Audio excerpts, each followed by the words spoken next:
Everybody, and welcome to another live chat. This time we have a third person. I guess we should introduce first. I am Brian McNichols. I have Angela over there on the other side. And right in between us is Steve Bloom, who is one of our statisticians at TouringPlans. Hi, And we guys. are going to talk all about the Star Wars Galaxy's Edge announcement and specifically what that is expected to do with crowds. Angela, I know you already have questions locked and loaded, so I'm gonna let you start asking away. I know. Hang on. I'm pulling up our live chat so I can see the comments come in. So like I'm kind of a mess right now. Oh, we actually have people saying hi already. Oh yeah. Um, yes. All right. I have the volume down. Now it won't interrupt everything. Okay. Hello to Michael. He's saying good morning. Hello to Danny. Oh, Danny boy. Yes. If you guys have questions as we are doing this chat, please leave them below. Um, we're on a 20-second delay, so if we don't get to your questions or your comments right away, that's why. Yeah, it shouldn't affect you guys in any way. I don't know why I bring that up I every don't time, know but either, but I know, like, I'm like so obsessed with this 20-second delay. Okay, moving on. The coffee has kicked in this morning. And hello, Patty. Okay, so let's get started. Are All people right. hearing? I'm hearing the 20-second delay very faintly. Is that coming over my mic? Yeah, if you are watching it on YouTube as well, Steve, you'll just have to go and push mute on the YouTube video that you're watching. There we go. That fixed that. Yeah, I had to do that as well. Okay, I'm like so giddy to have Steve on with us today. Okay, so let's talk about Steve wrote up a blog post about the crowd calendar updates, which we updated on Monday, as far as the Galaxy's Edge opening, which is opening at Disneyland May 31st and Disney World August 29th. So if you haven't seen that, Brian, can you link that? I think the link is in our document. If you haven't seen that blog post, definitely sure. check that out. We've kind of done a few updates since then. So yes, we're going to talk about that, and then we're going to answer some questions that we got about Galaxy's Edge opening, what that means for you, what that means for trips coming up, and all that. All right. So per the post that Steve wrote, the crowd levels on the updated crowd calendars are for the non-Galaxy's Edge areas. Can you explain why that is, Steve, why it doesn't include Galaxy's Edge? Well, if we included Galaxy Edge, every day would be a 10. Um, the land's going to be full. It's going to reach capacity probably on most days. So having a scale of 10 to 10 for the next forever Yeah, I was gonna say I isn't going to wasn't be very sure. helpful to people. Yeah. So really for any new attraction that comes online at a park, we don't initially include it because those wait times are going to not be the normal wait times that it has once it becomes a traditional regular ride in the park. So that's one reason. The other one is any of our estimates today for how long a new attraction is going to take is speculation based on other attractions' popularity. Once we have data after a year, after a few months, we'll at least have a pattern that we can build models that will actually statistically predict the wait times, not just some educated guessing. Okay, so yeah, we've seen that. Did you do that? I know we did that with Toy Story Land, and did we do that with Fantasyland as well when that opened? Yeah, we do it with every ride, anytime a new ride. So we usually wait about a year before we add a new attraction to the crowd calendar calculations. Okay, so when people are looking at our updated crowds and they think that, okay, it's staying at 10 and a 9 for a few days or for a week and it's going down, that's why. It's because we're not including Galaxy's Edge in those updates. Right, because some people are going to spend all day in Galaxy's Edge and stand in line all day and think it's the worst crowds there ever been. Yeah, well, yeah, And and it will be. and it will be, but over at Toy Story Land, you can probably walk on to Slinky Dog in 5 minutes. So that's why we choose to exclude new attractions to the crowd calendar. Yeah, and that makes sense. I see a lot of comments coming in as far as, we booked our honeymoon for the day after Star Wars Land. That's from Jenny. John his and his wife are going over 4th of July week. How bad are the crowds historically? We're going to get to a lot of these questions down the line. So I see them coming in. We are going to get to them. I just want to go over a few other questions first that we got yesterday. So Steve Cherry said, is there an actual number in all of the mathematics to adequately describe the impending crowd levels? And as most of you know, our crowd levels go from 1 to 10. So people are wondering, is it going to be an 11? Is it going to be a 12? Do you want to talk about our crowd level scale a little bit, Steve? We have, even internally, we've talked about putting an 11 on our crowd calendar scale for days that are just super crazy. We know New Year's Eve, Christmas Day are just the highest. Yesterday was a 10 at the Magic Kingdom. I don't think it was as crowded as it would feel on New Year's Eve. Mm-hmm. But about 8% of our days out of the year is a 10, and that means that there's going to be a range of what a 10 is. Mm-hmm. Again, Galaxy's Edge is going to be capacity. It's going to be whatever big number you want to call it, that's what it's going to be. Brian, have you ever been to the parks on different crowd levels of 10? I haven't been on a lot of really busy days. I generally try to avoid those. Me too. But I mean, I have been on 10 days, but not like the crazy 10 days. I've never been between Christmas and New Year's. I've never been around Easter. Is another bad one. Actually, right now, today, as you're filming this, I saw some people posting that the Flight of Passage line was all the way back to Pizzafari today. So, now we're into spring break crowds here. So, it's bad now, but like Steve said, it's not as bad. And to focus on something Steve said before, like if you're looking at the crowd calendar and see, okay, well, today it's only an 8. Star Wars Galaxy's Edge is going to be packed, and it's going to be, there will probably be lines just to get into the land for the near future. So don't read into that like, oh, it won't be that bad. Star Wars will be very bad for a long time. Yeah. No, it's going to be horrible. And, since we got questions about summer, about the 4th of July, let's talk about, I think we got a question from Jennifer. Do you think this will impact current predictions for summer? So let's talk about June and July, and then we'll talk about maybe the 2 weeks leading up to Walt Disney World in August, if that makes sense. So like the 2 weeks before it opens, August 29th. And this is applying to Walt Disney World. So Steve and Brian, can you kind of talk about what we're expecting for maybe June and July for Walt Disney World and those current summer crowds? I guess I'll go. Okay. So there's a lot of unknowns, right? So we're using past history to kind of guide us a little bit, but of course, Galaxy's Edge is historic and nothing's been open like this before. Right. Bookings have been low, people anticipating Galaxy's Edge. So Disney even gave free dining for the summer, which is unheard of. Yeah. So I think any people that are rebooking and moving their vacations to the summer to avoid Galaxy's Edge is going to offset the people that are waiting. 4th of July week is going to be probably the busiest week over the summer because people get the 4th off and they make a whole week out of it.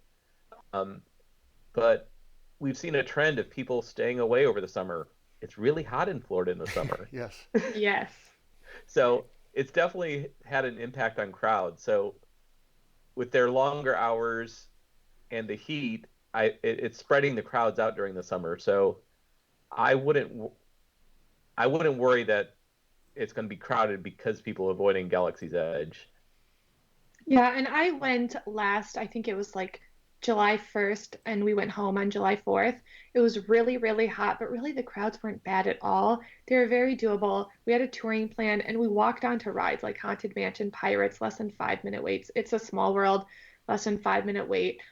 Disney is going to have to do something to control the crowds. Yes. They're not going to let people line up for 2 days to get into Hollywood Studios. They're not going to let people in the gate and make them wait 8 hours to get into the land. I expect them to have some way to have a return time to get into Galaxy's Edge. That may be a special fast pass. It may be a wristband they hand out in the mornings. And as I've been thinking of all this, one kind of crazy idea, but I think it would make a lot of sense. So one thing Disney's doing is not doing Fast Pass for the one attraction in Galaxy's Edge. The Millennium Falcon Smuggler's Run Mm-hmm. will not have Fast Pass. Mm-hmm.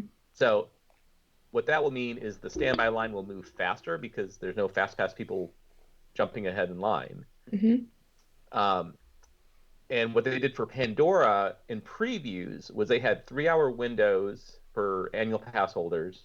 They made a reservation online well in advance. You got to go in that 3-hour window, and within that 3-hour window, they gave you it wasn't a fast pass, but basically a fast pass to ride Flight of Passage once. So Mm-hmm. I expect something similar to that. And one twist to that I would think would actually work really well is if they were monitoring the number of people coming in, you could spend as much time in the land as you want. You ride the Millennium Falcon, and when you get off the ride, you leave the land. That would give a steady flow of people leaving the land.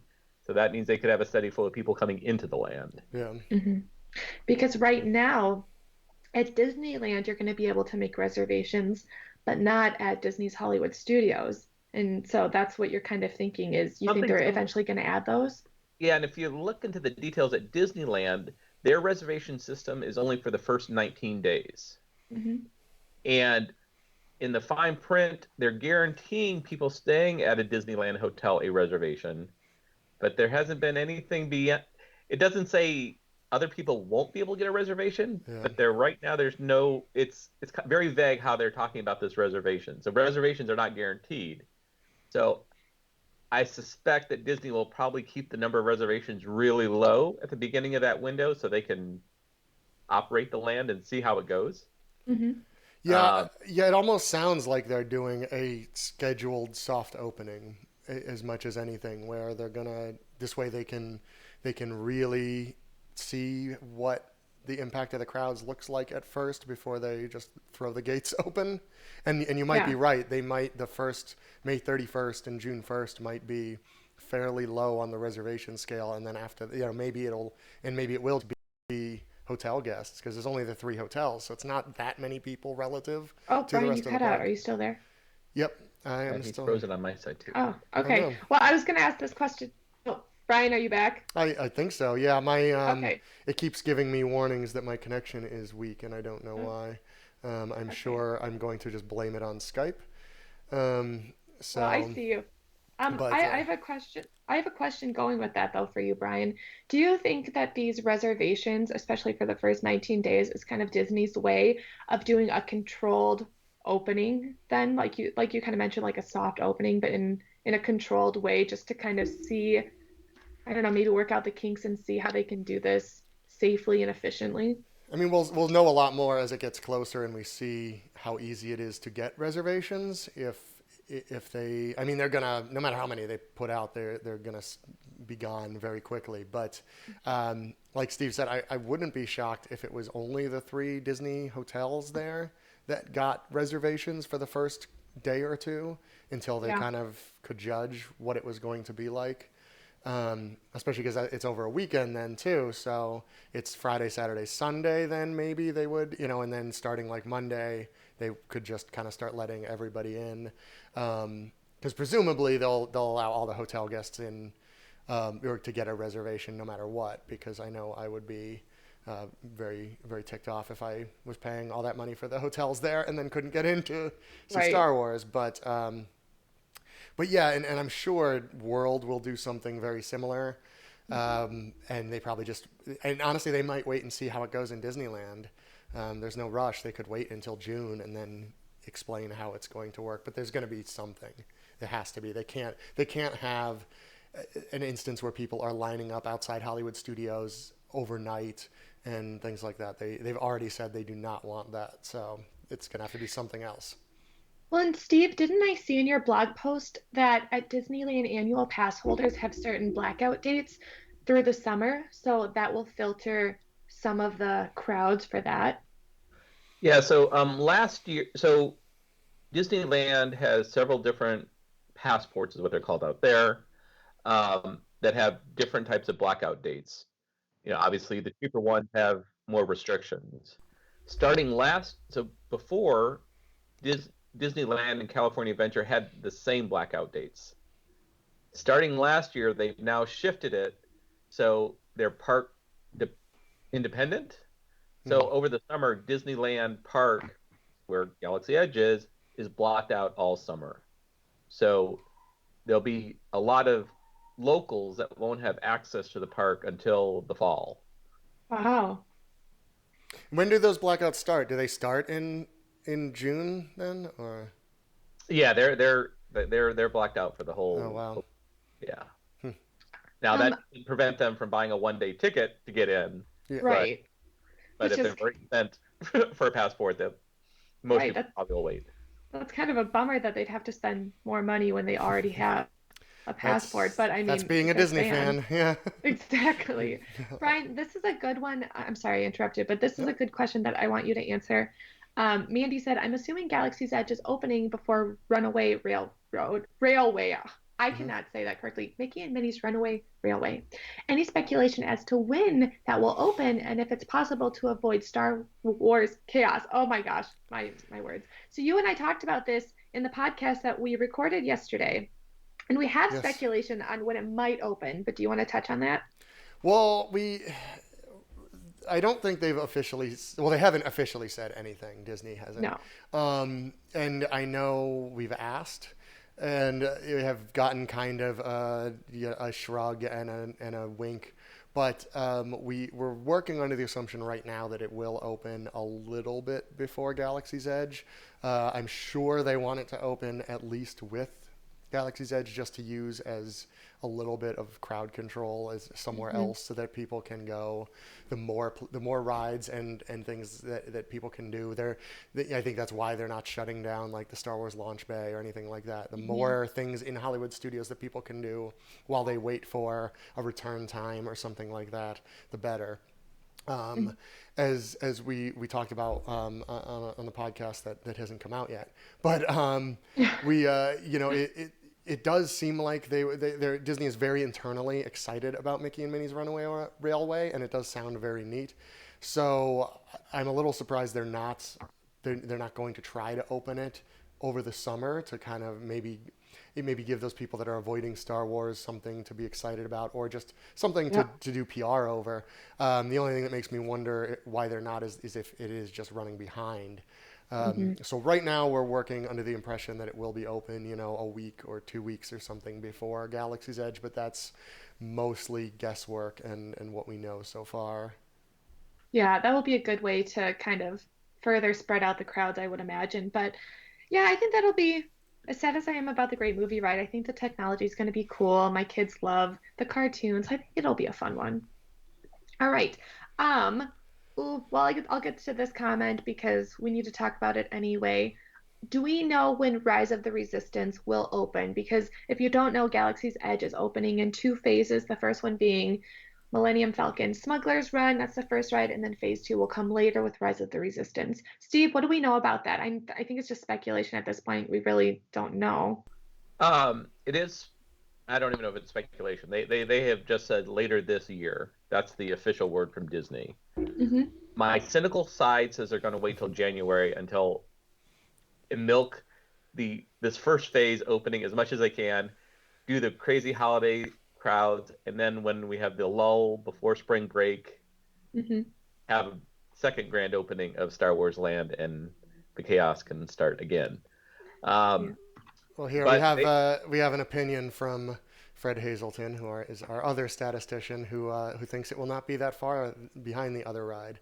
And I will say that's actually what our boss Len Testa agrees with. He thinks it's only a couple weeks behind Really? construction wise.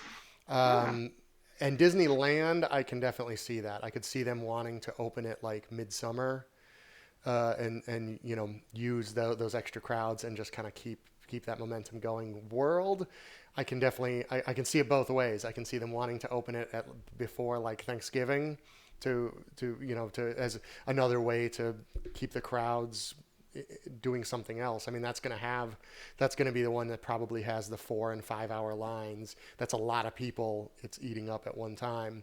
On the other hand, I tend to be a little bit more of a park cynic like Steve, and can see them saying, well, we don't usually have people coming in January, but so this is a good way to get people to come in January. So the World, I think, might be a little more up in the air than Land is.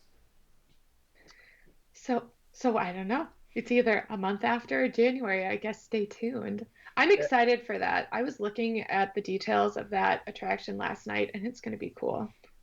I'm more excited for the Millennium Falcon, though. I'm actually torn. I thought for sure Millennium Falcon was going to be the one that I was the only one I was really, really excited for. But reading all that Rise of the Resistance stuff, it sounds incredible. The pre-show looks so neat. It's like a ride before the ride. Basically. Yeah, the epic scale of it is amazing, of what at least they're putting out. Well, and according, I mean, all the reporters and everything that were in there said that the hangar that you, on the Star Destroyer that you exit into kind of, is so massive that, and that's the building that's supposed to be bigger than all of Pirates of the Caribbean's show building. So that room. So yeah, they went insane with that one. But you're right. I think Millennium Falcon is definitely the one that's most likely to bring out some tears. So. Oh my gosh, yeah. I mean, we could talk about that in a different podcast if you guys want, just like the features of the whole land, because I could get. I'm sure we'll get into that a lot. So. Okay, well, we didn't even finish our last question before we got into the comments. And the 2 weeks leading up to the Walt Disney World opening, that August time frame, what do we think, Steve? We think that's going to be okay? I think it'll be okay. Some people are hoping for previews. And I think this early opening date is aggressive, and I imagine they're going to be working up to the last second to get the land ready. Yeah. I think they're going to use Disneyland as their test bed and their preview. So I think anything Disney World needs to learn, they'll be able to pick it up from Disneyland. So I wouldn't count on previews. But again, that's just my opinion. So I think it will be. I don't think it'll be anything different than the rest of the summer. Okay, that's good to know. And how will this affect the other parks once it opens besides Hollywood Studios?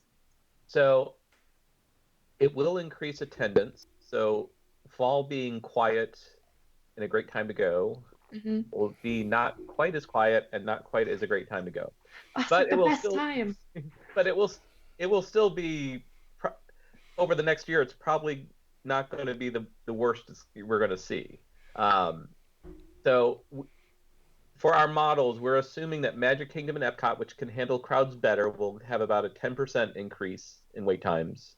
Okay. And Animal Kingdom about 15%, and the rest of Hollywood Studios 25%. Okay.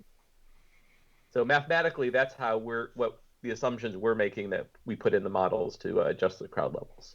So really not too bad of a spike for any of those except maybe Animal Kingdom.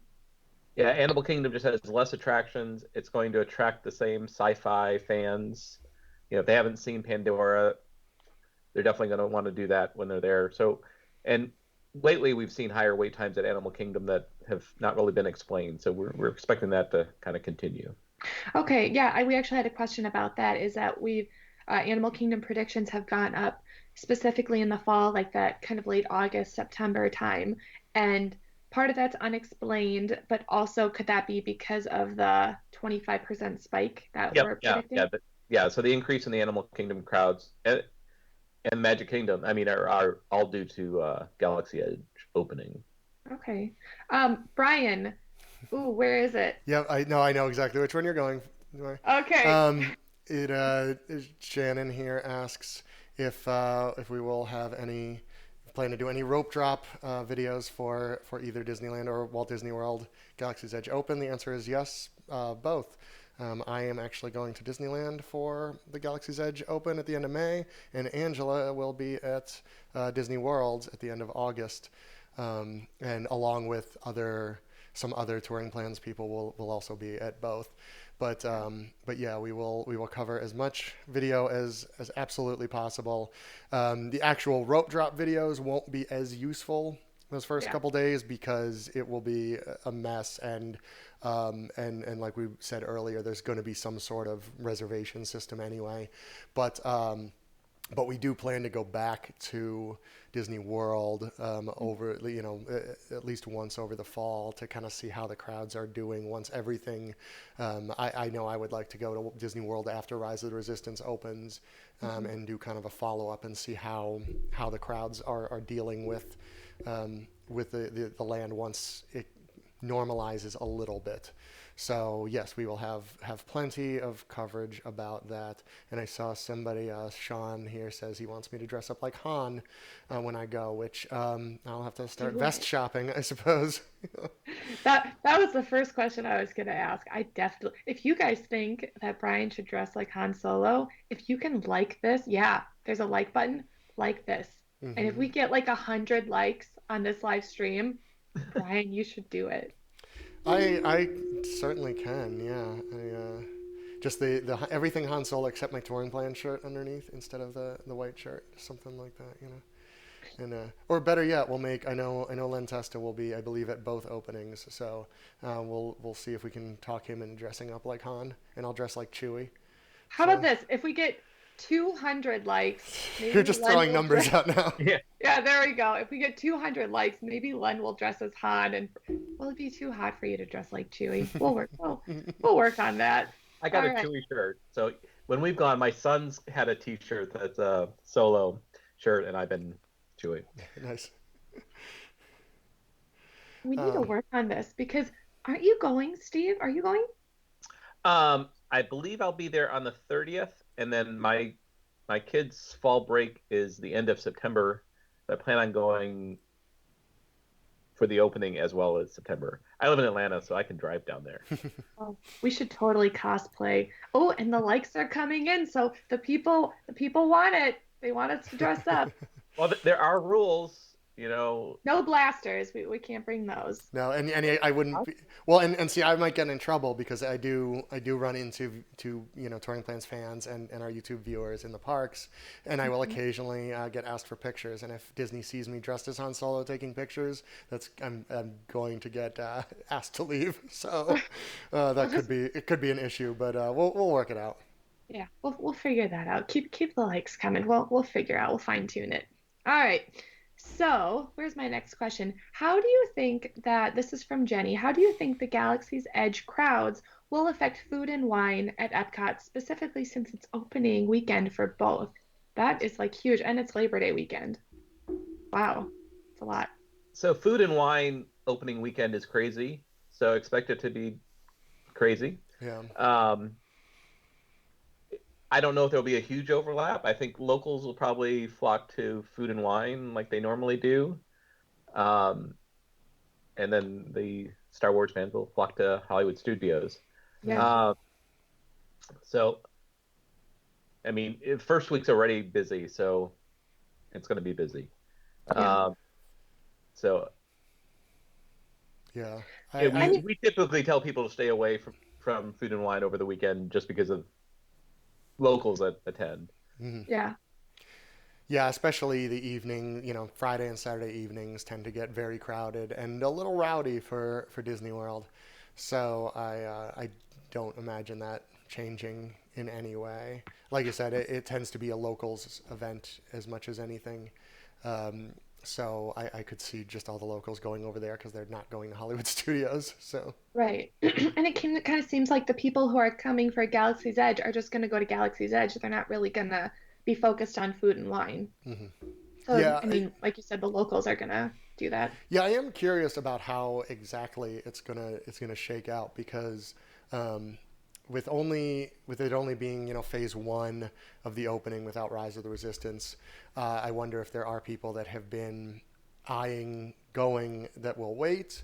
I'm sure there are many people that are going just for the opening and aren't going to care about any of the other parks, but I do wonder how many people have been watching it going, okay, we want to do a family vacation, but we're going to wait and go when Star Wars opens. I'm not Hmm. sure that there's a ton of those, which is one of the reasons that we're estimating that the other parks won't be too adversely affected, because that it's a little bit different than like Pandora opening, where as much as Pandora made or Avatar made a ton of money in theaters, it doesn't quite well, I wouldn't to say it doesn't quite have the fan base of Star Wars, but I think that's underselling it a little bit. So I do think that this will be very, very lopsided, where there would be so many people just going for Star Wars and Hmm. almost nothing else, which will be very strange. Yeah, I have two comments kind of going along with that a little bit. One is Fred's. I have a question. Somebody Star suggested Wars, I dress like Jar Jar. That's I can tell you now that is that'd be so probably not happening. painful. I That'd be I so painful I for you. feel I feel awkward even watching him trying to walk around doing that accent. I would offend many many people, I'm sure. You you have to master the walk too if you did it. All right, Fred's question kind of goes along with what you were talking about. Star Wars Galaxy's Edge is a new approach to immersive lands.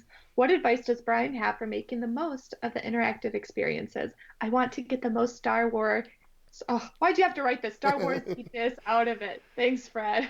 I Yeah, and some of this depends on we don't know all of the interactive experiences exactly. Yeah. We know that the Disney Play app or Disney Parks Play, whatever that the app is officially called, will be integral in the land. You're going to be able to do things like translate things that you see. You're going to apparently be able to track. I know one of the things that they have said is that you are going to gain a reputation by piloting the Millennium Falcon or being on the crew. So if you do very badly at it and crash up the Falcon a lot, then it's possible other cast members will know that and it can tell you like, oh, you're on that crew that wrecked the Falcon, and you will carry that reputation until you do it again and do better, I guess. But now, presumably in Disney World, a lot of that will be done via Magic Band. And as you pay for a drink at Oga's Cantina and they scan your Magic Band, then maybe more information will come up about you. But or it could just be RFID. I mean, heck, they can pull Hmm. pictures of you off of Rock and Roller Coaster when you're flying by. So I'm sure they will know when you walk in the door too.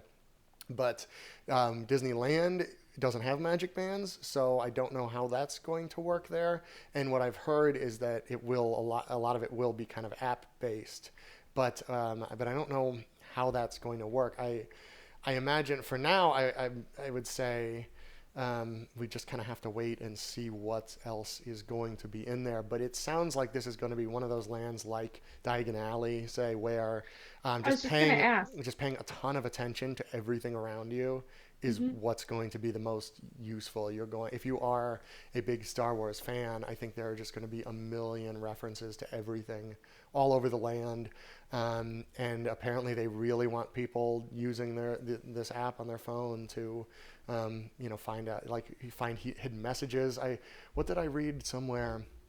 I read a lot of the articles from all the press that got to go into the construction area, and I think it must have been in one of there where they said that there are actually going to be like checkpoints or things that you can turn on or off depending on your feelings about the resistance and the first order. So like there'll be a monitoring droid that is monitoring the resistance that you'll be able to go up and using the app switch it off if you are sympathetic to the resistance, or if it's off, you'll be able to turn it back on if you are, anti-resistance, I guess.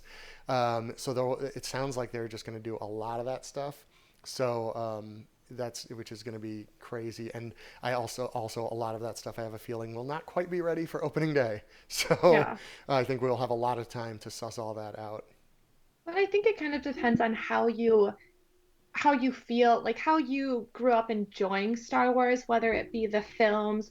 Like my husband and I were just talking about that. Like for me, when I grew up reading Harry Potter, I spent a lot of time imagining what it would be like to walk through Diagon Hmm. Alley, what it would be like to be a student. So when I went to, the Wizarding World of Harry Potter, that was amazing to be completely immersed and to walk through. It was like a dream come true. Where when my husband like was really into Star Wars, it was the video games. So for me, watching Star Wars. Again, it was the kind of imaginative portion that was Hmm. really neat for me. So walking into that environment for me will be really, really awesome. And being able to, look around and see all the little details. Where for my husband, the interactive portion, like being a pilot of the Millennium Falcon, will be the really Hmm. special part for him. So I think it depends on how you grew up loving Star Wars and enjoying it that will make it more special and kind of make the most out of your experience, if that makes sense. Oh yeah, Okay. definitely. Here we have a pretty good question from Robert here for Steve. What is the confidence level of the crowd calendar in September? So like, is this something that you see that we would update as the summer kind of goes along, or do you think it's going to end up staying around where it is now? Um, we feel like we're pretty aggressive on raising crowd levels, but we are definitely will learn more once Disneyland opens, once Disney tells us how they're going to operate and handle the crowds. So expect we'll fine tune the crowd level. We do a monthly update, so we fine tune every month anyway. And this fall there really is more unknowns than a typical fall. Hmm. Uh, so I saw this couple of on the comments that people are asking if the crowd levels actually would be lower at the other parks, and that's probably pretty hard to say that will happen just because crowds already are normally low. So for them to even go lower than the lowest, September's already the slowest time of the year. So for crowds to go beyond their normal low points would be wishful thinking. Yeah. But on the other hand, I don't think it's going to be Christmas crowds in the Magic Kingdom every day because of Galaxy's Edge. Hmm. Hmm. So kind of going with that, you said you were a little more aggressive for predicting that September crowds. How do you think the crowds will be 1 month after opening? Still obviously really high for Galaxy's Edge. You just expect those to be high forever, essentially, for the next year for sure. Yes, I mean, people are going to, I mean, the land's going to be so immersive. People are going to spend more time just being in the land Hmm. than just strolling through. I mean, it'll be sort of like Pandora, but probably Pandora on steroids, where people are just taking in the land. I Hmm. think the Galaxy's Edge is just gonna, people are just gonna be obsessed with just being in the space and Yeah. eating the food, being in the cantina, just being in a foreign planet. Yeah. Uh, so it'll be interesting to see how Disney keeps people moving along in the land instead of just packing up and living there the whole trip. Um, Well, that's why so I like your idea about about basically routing the exit to Smuggler's Run just straight out of the land, because Hmm. then eventually people will say like, okay, I gotta ride it, and Hmm. that's when they'll just have to leave. yes, Yeah. No, I think that I think kind of like the Wizarding World of Harry Potter, where people are more likely to dress up like wizards. I think we're going to see a lot more cosplaying, with Star Wars Galaxy's Edge, and I wonder how Hmm. Disney's going to regulate that. Well, they're going to be You know, selling a lot of it. yeah. I mean, yeah, I that's so thought I read true. somewhere that you could buy Black Spire Outpost clothing yep, and Okay. wear it. I think they're restricting yeah. people coming in with non-Black Spire clothing.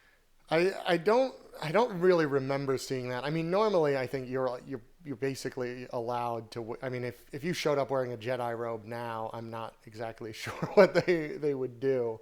Yeah. Obviously, at Halloween time, they allow that stuff as long as you don't have a mask. But they, yeah, I did, but they are absolutely selling it. One of the promo pictures they had for, and I don't remember the names of all the shops off right now, but the clothier one it's all like Jedi robes and everything. And there's even a first order shop where you can buy like first order clothing and stuff. So I can't imagine that um, they'll tell you like, okay, you can buy this Jedi robe, but you can't put it on. So, but maybe they will. Maybe it'll just be like their rules normally are, where kids can dress up and adults can't.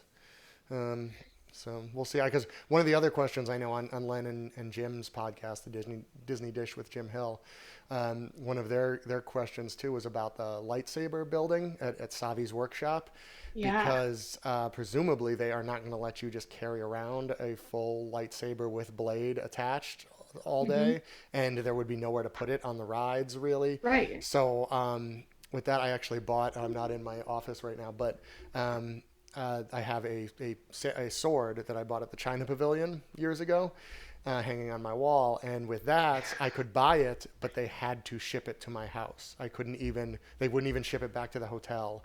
They had to ship it directly to my house. And I almost wonder if the lightsaber is going to be something similar to that, and maybe even the Hmm. clothes, where they'll say like, okay, you can't wear this, you can't carry this. Like, we can send it to your hotel, we can ship it home, but you can't just take it. Yeah, I wouldn't be surprised by that, but I But guess you that know, remains to be seen. but you Yes. know how many of the what were the dragon toys from Pandora? The Banshees, yeah, The Banshee. I we have two mean, of those just too. seeing other people with got other kids wanting a Banshee. I'm Yeah, sure sales would be much lower on Banshees if they were forced to be sent to your hotel room. yeah. Yeah, Yeah. that's true.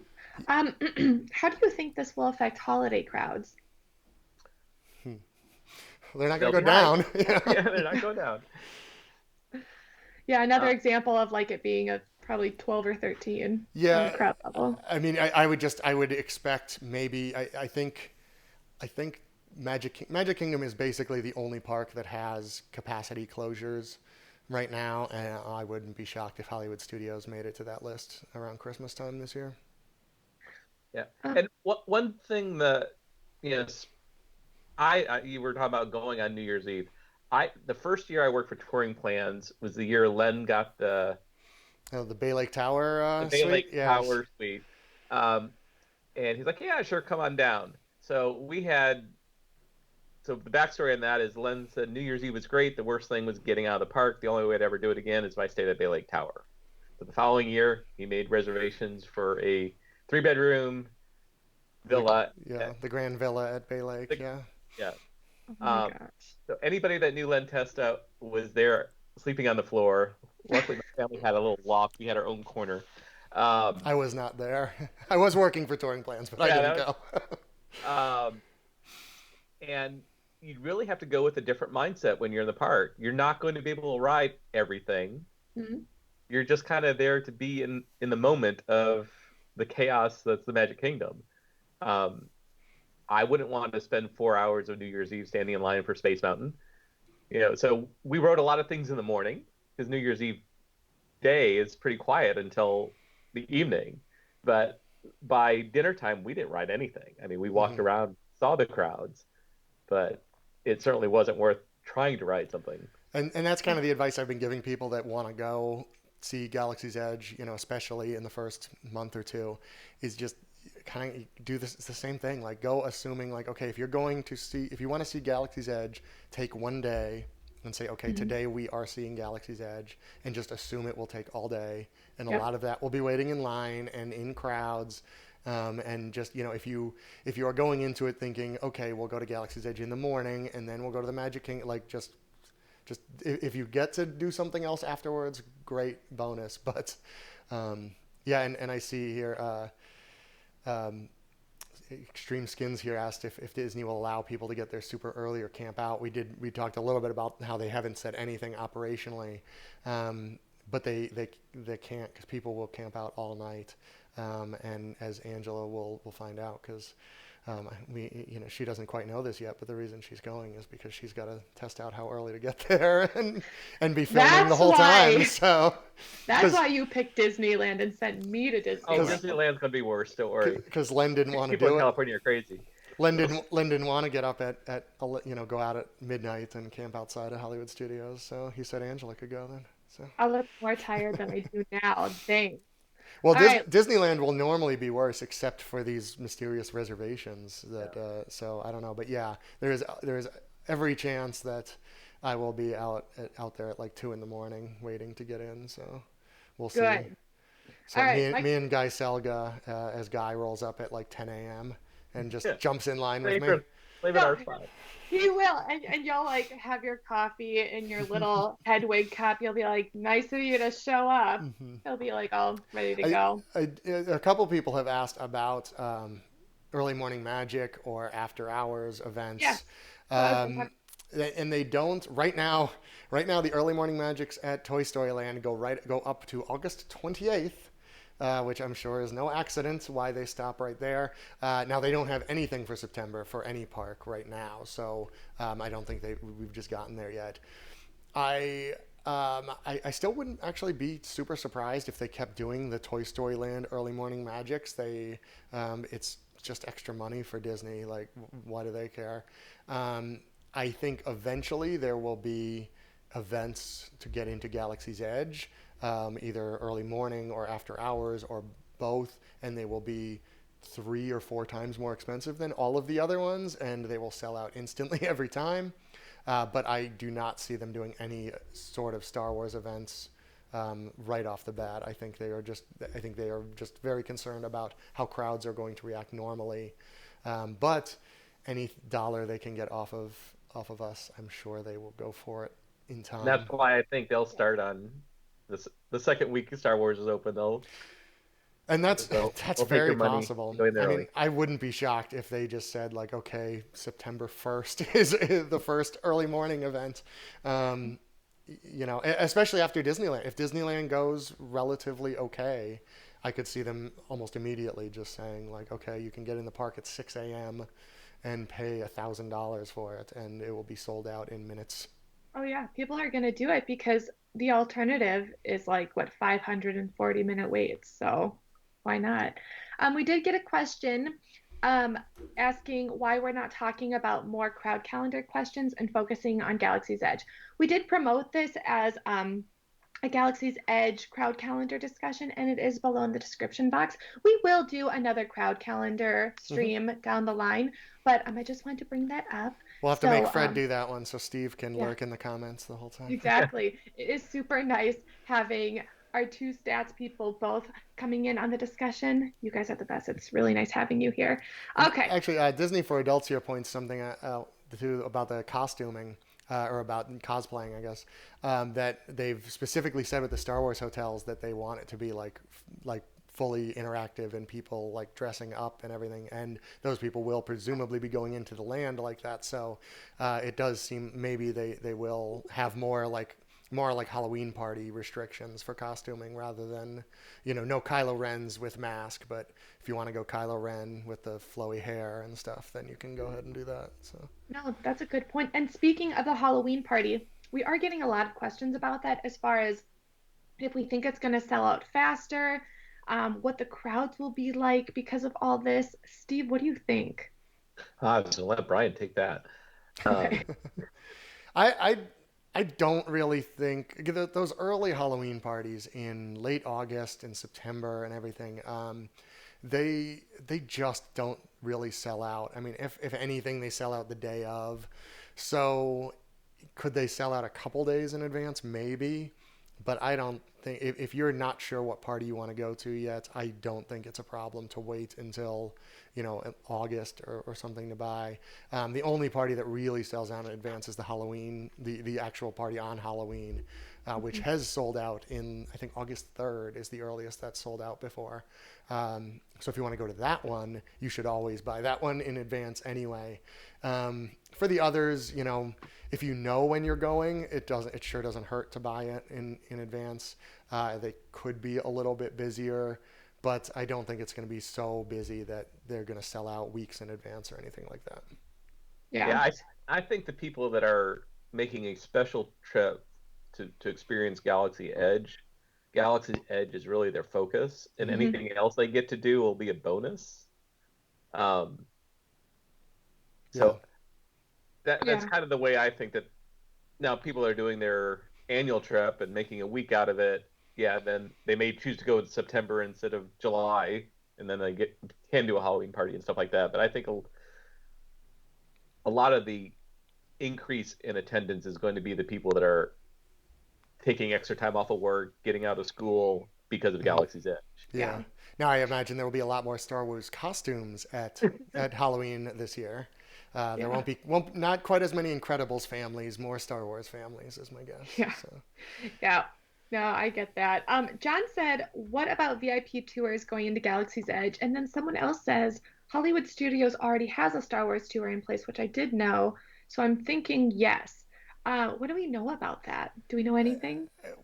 I know there are VIP tours that go in, and I know the earliest one available right now is August 30th, which is the day after it opens.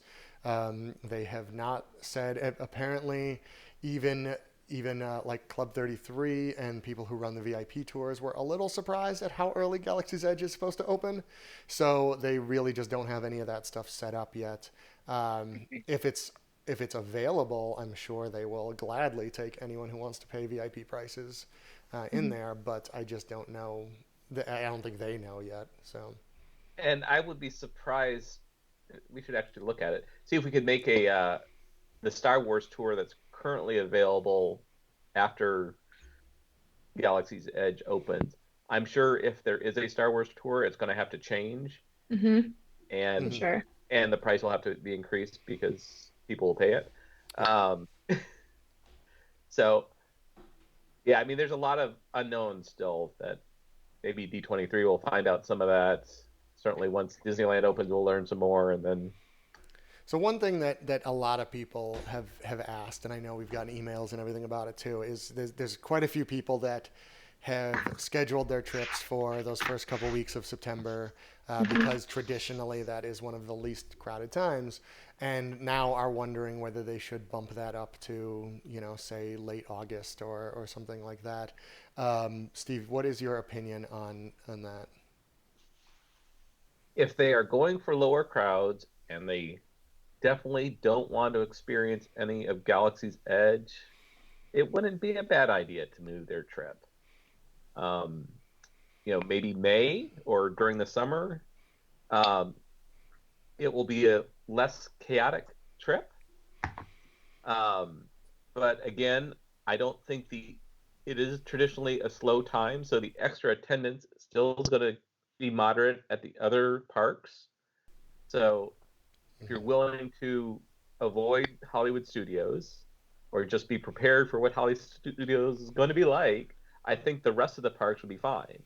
But if you're the type that really don't want to even get close to it, it's probably not a bad idea to move their trip. So then in that case, how many months or years do you think a family should wait to plan a visit to Galaxy's Edge if they're just like a casual fan? I would wait probably a year. I Hmm. mean, it's especially when 2020 comes around, there's going to be so many other new things and the 50th anniversary and all that. Galaxy's Edge will be busy, but it's certainly not going to be the only new item, shiny thing that everybody wants to go and see. Yeah. Yeah, Yeah. I think this may not have quite as long of the insane crowd life as like Flight of Passage has, only because it won't be quite as long before new things open. Remy's Ratatouille adventure is supposed to open in Epcot, in 2020. In 2021, we'll have the Guardians of the Galaxy coaster and the Tron coaster. So by then, it should have spread out quite a bit. But yeah, I think until the next big thing opens, which I think is going to be Remy's Ratatouille ride, it's probably going to be it'll be like Flight of Passage is now, where if you want to it's always just pretty busy. We were kind of we were joking just a few minutes ago about how like I'll be camping out at midnight, Brian, you'll be camping out We at weren't 2 joking. a.m. We weren't joking. Yes. We were joking. But realistically, when we're talking about rope drop and lining up, what are we thinking as far as hours beforehand? Because Disney has to moderate that somehow as far as people camping out in the parking lot. So how are they going to control that? How far in advance should we get there before rope drop? Do we have any kind of No. I've been telling people 2 hours. I think if you show up 2 hours before park opening, you will not be the first person in line. okay, so about two Yeah, hours? and I think these are the types of things that we'll just know more as we get closer, as we find out how they're going to do crowd control. Because Disney certainly sees all of this coming. I know we've been asking for months now how they were going to deal with the crowds, so they know they're thinking about it now. What they actually decide, we may not agree with, but but yeah, I think, I mean, right now we still tell people with Flight of Passage to get there at least an hour before the park is scheduled to open if you want to ride it without waiting forever. And I think, I think Galaxy's Edge is going to be at least that. And for the first couple months, 2 hours is probably, the minimum. Honestly, if you really, really want to get in and out of there and ride those rides without, having to wait 4 hours for each one. Oh man. And then curious, this is from Holly. Curious how the resorts, restaurants, Disney Springs, etc. will feel if there's a huge influx of crowds for Galaxy's Edge opening. So this isn't the parks, this is kind of everything else, the resorts and Disney Springs. I mean, the resorts will probably be noticeable. I would imagine that capacity at the resorts is going to be fairly high. Disney Springs is always kind of a mystery, honestly, because, it's kind of an afterthought for a lot of vacationers. You tend to get more locals that will go now that they have like actually good restaurants and easier parking. So it's very much like we said with Food and Wine. Disney Springs just gets busy on like weekends and things like that. So I imagine that won't be any different. The resorts, you will probably notice a difference, especially compared to normal Septembers. And kind of going with that, I know with like Irma, a lot of people had to reschedule their trips. Hurricane Irma, they had to, which made the crowd levels change and go up a lot at different random parts throughout the year. Do you think that enough people will cancel and reschedule their trips that we might see that again this year? I think if people that are talking about rescheduling are actually rescheduling earlier, because later Star Wars is still going to be open. Yeah. Yeah. It's not going to do you any help to reschedule Still till gonna be November. busy. Yeah. Yeah. Okay, Yeah. and then summer is predicting to be low anyway, so it would just bring summer crowds normal. Right. Okay. We have one question here from Jose that I can definitely answer. Just a general question about park hours, where he asked, why is the crowd calendar have the text the park hours are estimated in October? And that the reason for that is because Disney just doesn't release their park hours that far in advance. Around 6 months in advance, Disney will release what I've always referred to as their preliminary park hours, which are just, okay, this is around when the park is opening. And then as it gets closer, if they have a lot of data that we unfortunately don't, like hotel capacities, and now that the date-based ticket system is in place, they know what dates people are buying tickets for, so they can tell how busy it's going to be. With a little bit less statistical involvement than we can, and then they will extend the park hours if necessary. They don't want to extend them immediately because of staffing, most likely. They just don't. They want to have as few people working at any one point as possible. So whenever on our crowd calendar it says the park hours are estimated, that just means Disney has not released them yet. And we use dates from previous years and things like that to estimate what we think the hours are going to be, and they're usually pretty darn close. So if you're looking at like dining reservations and things, those estimated park hours are a good place to start. And we have one more question that I wrote down from yesterday. Do you think Universal will see increased crowds too? In the fall, we're not expecting much difference. Again, I think people that are making special trips for Galaxy's Edge, that's their focus. And Universal and Disney has made it expensive to go to two resorts. So if you are doing a short trip to do Galaxy's Edge, adding an extra ticket to go to Universal is another expense. Yeah. Right. So, Yeah, again, I feel like the people that go to both Disney and Universal are ones taking obviously a longer trip, a trip that is maybe a little more planned out than people that are just going for Galaxy's Edge. So it may, in the long term, help Universal for like next year as more people maybe are coming to Orlando, but around the opening, I doubt it would do very much. Do you see any other comments that either of you want to cover before we finish up? None that I noticed. We've been everybody's been great with the comments. You've been answering each other's questions in the comments, which is amazing. just keep I would just say keep checking the crowd calendar. Look out for the blog posts that Fred and Steve will both post, explaining changes we make. We are going to be updating as we know new things. So, and it's just keep in mind, it is not our fault. It is Disney that is creating all these crowds for you. What do you have to say, Steve? Anything you want to address? Well, for touring, basically the same advice we always give. Showed up to the parks early, use a touring plan, and just take it in and know what you're getting yourself into and have a positive attitude. One suggestion I've been giving people, for people are like worried, like they want to do Toy Story Land, but they don't want to get in the mess of Galaxy's Edge. I can imagine that Hollywood Studios will even have basically two queues to get into the park. That people that are waiting to get Galaxy's Edge on the left, and on the right, people that are not going to Galaxy's Edge. Mm-hmm. So I think if you show up at rope drop, maybe an hour ahead, and do non-Galaxy's Edge, you're going to have the park to yourself. Yeah. Yeah. And I think like I said, we don't know operationals yet, but there is a chance that the Toy Story Land entrance to Galaxy's Edge will act as the exit. So I think our advice would still be the same. If you're not interested in Star Wars, go straight to Toy Story Land, do those attractions so you avoid anybody that would be coming out, and then do the rest. And I agree with Steve, you'll breeze through it, because even if they don't have separate lines for people getting in, and I do think that's very likely, but even if they don't, when you get to the end of Hollywood Boulevard, 99% of people are going to turn left, and you're just going to be able to stroll right. It's like riding Kilimanjaro safaris or actually Dinosaur or Everest first at Animal Kingdom. Everyone goes left. All you have to do is go walk on to everything else. Well, and I've already been hearing that people around those dates have been getting Flight of Passage fast passes, no problem. So think of that as another perk. Yeah, I saw on Twitter someone got two, one on like the second day of their trip and the one on their eighth, with like no issues at all.